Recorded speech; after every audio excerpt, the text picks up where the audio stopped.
Alfa H40. El conocimiento es poder y aquí te lo entregamos destilado. Imagina esta escena. Un negociador de rehenes del FBI, Chris Voss, sentado frente a un grupo de profesores de negociación de la mismísima Harvard. Palabras mayores. Totalmente. Están en un simulacro, pero la tensión, híjole, es real. Le acaban de decir que tienen a su hijo secuestrado. ¡Qué fuerte! Y le exigen $1 millón o lo matan. Silencio total en la sala. Ahora, la pregunta es, ¿qué tienen en común un secuestrador, un CEO súper agresivo y, chance, hasta tu propio jefe? Pues según las fuentes que vamos a ver, mucho más de lo que uno cree. Exacto. Hoy vamos a analizar a fondo las ideas de Rompe la barrera del no, un texto basado en las experiencias de este negociador. La misión es entender por qué los métodos que siempre nos enseñan, los lógicos, pues a menudo fallan. Y fallan de forma espectacular. Justo. Y ver qué podemos aprender de tácticas que se diseñaron para situaciones donde un error literalmente cuesta una vida. Y el punto de partida, fíjate, es una bomba. La premisa es que los seres humanos no somos actores racionales. O sea, para nada. Para nada. Y aquí es donde se conecta con el trabajo de Daniel Kahneman, este psicólogo que ganó un Nobel de Economía por demostrar justo esto. Qué locura que un psicólogo gane en economía, ¿no? Es que cambió todo. Él habla de dos sistemas en el cerebro. El sistema 1, que es nuestra mente animal, rápida, la que reacciona con las tripas. La emocional. Y el sistema 2, que es la mente lenta, la lógica, la que, ojo aquí, cree que está al mando. Me encanta eso. La que cree que está al mando. Exacto. Porque la neta es que según las fuentes, quien realmente jala los hilos es el sistema 1. El 95% de nuestras decisiones vienen de emociones, de impulsos. Y el sistema 2 nomás llega después a justificar. A justificar lo que el otro ya decidió. Por eso, una negociación no es un debate, no es un ejercicio de lógica. Es un acto de influencia emocional. Totalmente. No estás negociando con una computadora, estás negociando con un sistema 1 que siente y reacciona. Ok, entonces vamos a desempacar esto, porque suena que hay que tirar todo lo que sabíamos a la basura. Casi, casi. Voss cuenta que cuando llegó a Harvard fue un shock cultural brutal.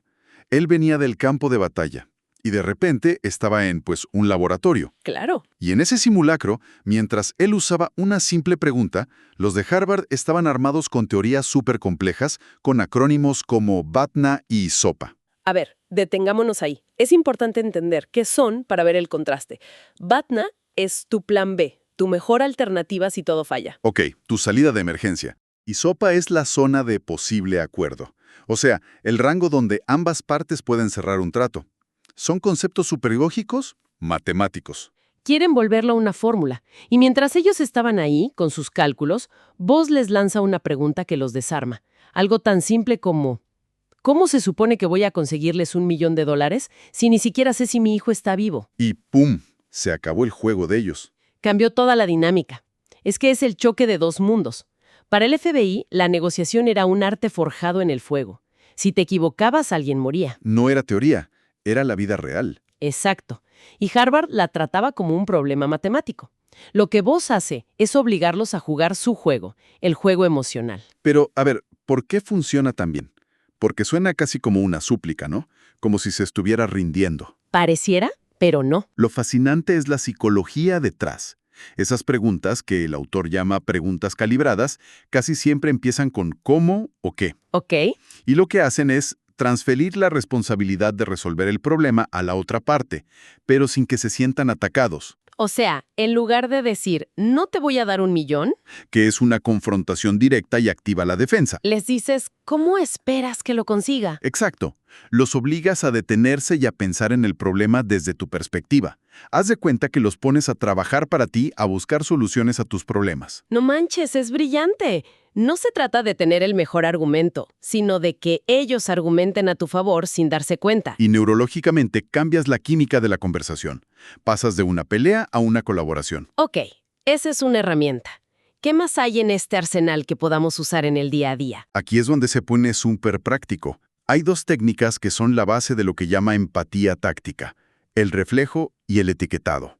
El reflejo, que, la neta, suena casi ridículo de tan simple que es. Parece un truco de principiante, ¿verdad? Sí.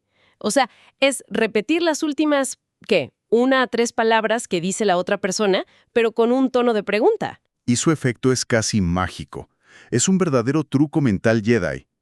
Cuando reflejas las palabras de alguien, creas una conexión neuronal.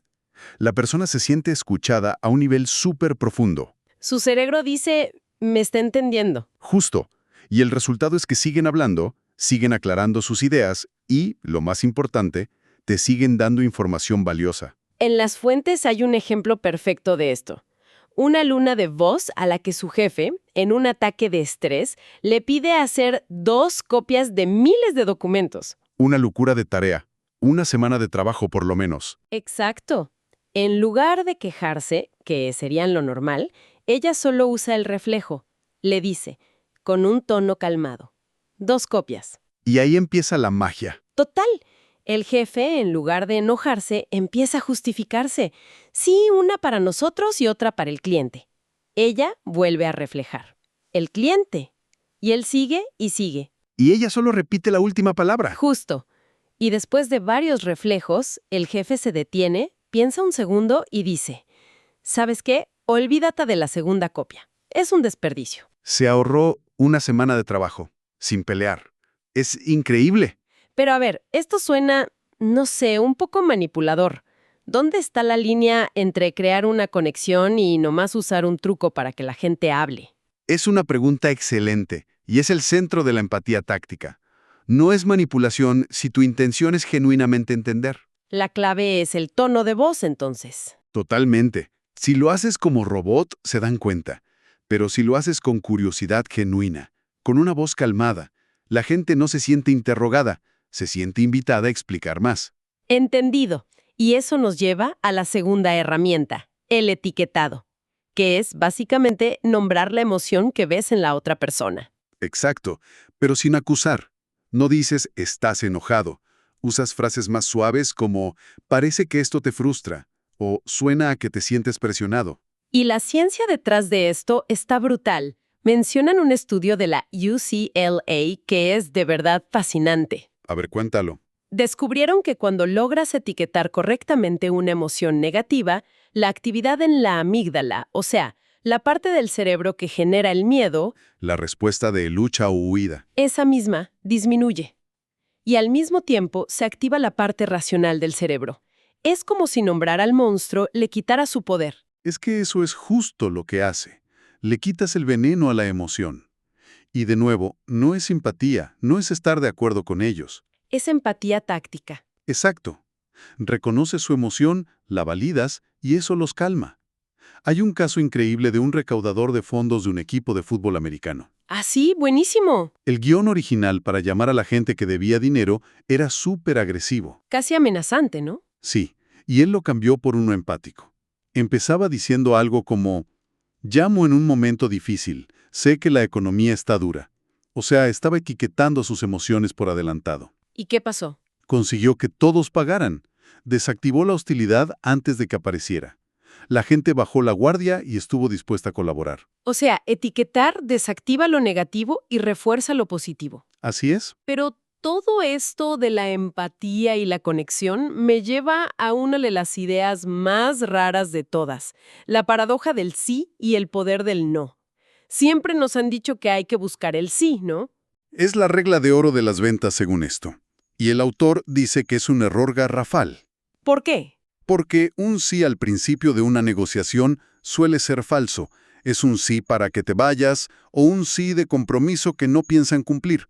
En cambio, el no, dice él, es oro puro. ¿Cómo que oro puro? No suena a que se acabó la conversación. Es que no es el final, es el principio. Decir no le da a la otra persona una sensación de seguridad y de control. Ah, claro. ¿Sienten que ya se protegieron? Exacto. Sienten que ya pusieron un límite. Y una vez que se sienten seguros, su cerebro se relaja y se abre a escuchar lo que de verdad tienes que decir. El no es un permiso para empezar a negociar. Marty Ebelsizer tenía un supervisor que por celos la quería quitar de un caso importante. Una situación imposible. Si discutía era insubordinación. Si se callaba, perdía. Exacto. Entonces, en la reunión, en lugar de defenderse, le hace una pregunta diseñada para obtener un no. Una jugada maestra. Le dice, ¿quiere que el FBI quede en entredicho por quitar a su negociadora principal en medio de un caso? La única respuesta posible era no.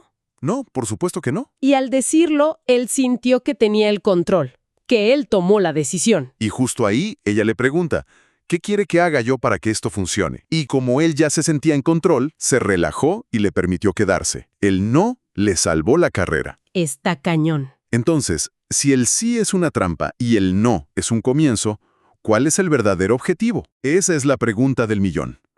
El santo grial de una negociación no es un sí, es conseguir un así es. Así es. Esa es la frase. Indica que la otra parte se siente completa y totalmente comprendida. Y hay un universo de diferencia entre así es y su primo malvado, tienes razón. ¡Wow! Esa distinción es clave, es súper cierto. Tienes razón, es lo que le dices a alguien para que ya te deje en paz. Es un portazo, sí, no implica acuerdo, no implica nada, significa ya, cállate. El autor cuenta que su hijo jugaba fútbol americano. Ajá. Y el coach le decía una y otra vez cómo moverse. Y su hijo siempre decía, sí, coach, tienes razón, pero en el partido volvía a hacer lo mismo de siempre. No había un cambio real. Cero. No fue hasta que su papá se sentó con él y le hizo un resumen de lo que creía que sentía. Le dijo algo como, parece que crees que esquivar es de cobardes, que lo de hombres es chocar de frente. Le etiquetó la emoción más profunda. Exacto. Y su hijo lo miró con los ojos abiertos y le dijo, así es. En ese momento, al sentirse de verdad comprendido, su comportamiento en el campo cambió al día siguiente. Así es una epifanía. Es cuando sienten que les leíste la mente. Y que verbalizaste su realidad mejor que ellos mismos. Ok, tenemos herramientas para entender lo que dicen, lo que sienten, hasta lo que no saben expresar. Pero, ¿qué pasa con las cosas que ni siquiera sabemos que no sabemos? Para eso está el concepto del cisne negro. Que viene de esta idea de que antes se creía que todos los cisnes eran blancos, ¿no? ¿Correcto? Era una verdad absoluta, hasta que llegaron a Australia y vieron cisnes negros. Lo imposible se volvió real. Un cisne negro en una negociación es una pieza de información desconocida que, de saberse, lo cambia todo. Y la historia que usan para explicarlo es, híjole, escalofriante. En 1981, un tipo llamado William Griffin toma rehenes en un banco. Hasta ahí una situación tensa, pero digamos estándar. Sí, hasta que Griffin hace algo que nadie había hecho. Fija un plazo. Le dice a la policía que se enfrenten a él o empezará a matar rehenes. Y en ese momento todos los expertos lo descartaron. Pensaron que era un farol. Exacto, porque en toda la historia de Estados Unidos, un secuestrador nunca había matado a un rehén en el plazo que había fijado. Era una regla no escrita. Asumieron que quería dinero, un escape, lo de siempre. Pero a la hora señalada, Griffin cumple su amenaza. Asesina a un rehén a sangre fría. No manches, qué locura. O sea que todo su manual de negociación se fue a la basura por una premisa equivocada. Completamente. El cisne negro en este caso era que el objetivo real de Griffin no era negociar. Quería que la policía lo matara. Exacto. Un caso de suicidio por policía. Pero los negociadores no lo vieron porque estaban tan metidos en sus suposiciones que filtraron la información para que encajara en su mundo, en lugar de adaptar su mundo a la nueva información. Y en la vida cotidiana, estos cisnes negros están por todos lados, aunque no sean tan dramáticos. Claro, son los intereses ocultos de la persona con la que negocias, las limitaciones que no te dicen. Las motivaciones secretas de un socio. Son esas piezas que, si las descubres, te dan una ventaja brutal porque te permiten recalibrar todo. Entonces, ¿qué significa todo esto al final? Si unimos las piezas, la idea central es que negociar con éxito no se trata de ser la persona más lista, ni la más agresiva. Ni la que tiene los argumentos más lógicos. Se trata de ser quien mejor escucha y quien mejor descubre. Es un cambio de paradigma total. Estas técnicas, forjadas en situaciones de vida o muerte, funcionan en cualquier lado porque se basan en un principio universal y superhumano. La necesidad de sentirnos vistos, escuchados y comprendidos. Exacto. Dejas de ver la negociación como una batalla y la empiezas a ver como un proceso de descubrimiento. El objetivo no es imponer tu voluntad, sino descubrir la verdad. Y eso nos lleva a una reflexión final. Las fuentes nos enseñan que la ventaja en cualquier conversación no la tiene quien más habla, sino quien más escucha. Quien habla revela información. Y quien escucha la recopila y dirige la conversación. Esto nos lleva a una pregunta provocadora para la próxima vez que tengamos una conversación importante. En lugar de preparar nuestros argumentos y nuestras demandas, ¿qué pasaría si dedicáramos ese tiempo a preparar una lista de preguntas calibradas, de etiquetas, con el único objetivo de descubrir el cisne negro de la otra persona? ¿Qué cambiaría si nuestra meta principal no fuera hablar, sino lograr que el otro diga? Así es. Finalizamos por hoy, pero espera nuevos análisis o episodios los lunes, miércoles y viernes. Síguenos en YouTube y Spotify. Suscríbete y activa las notificaciones para que seas el primero en escucharnos.